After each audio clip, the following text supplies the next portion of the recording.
In today's video, I am going to teach you how to sign in to Google Analytics. To get started, open your web browser and go to the Google sign-in page. The easiest way is to type accounts.google.com into the address bar at the top, then press enter.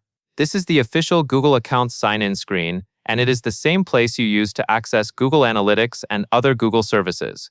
For the smoothest experience, make sure you are using an up-to-date version of your browser and confirm that pop-ups are not being blocked for Google sites. Once the sign-in page loads, you may see an account chooser screen. This happens when you have signed in on this device before or when the browser has saved accounts. On this screen, select the Google account you want to use for analytics.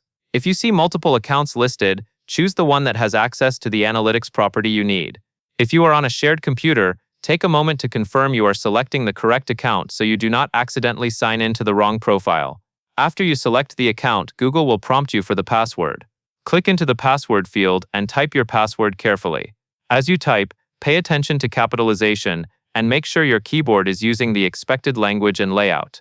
If you are on a public or shared device, avoid saving the password in the browser and consider using a private browsing window for extra privacy. When you are finished entering your password, proceed by clicking the Sign In or Next button to complete the login process. At this point, Google may briefly verify your information and then take you into your Google account area.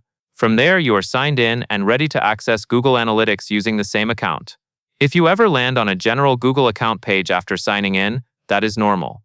You can simply open a new tab and go directly to analytics.google.com to enter Google Analytics with the account you just signed into. And that is all there is to it.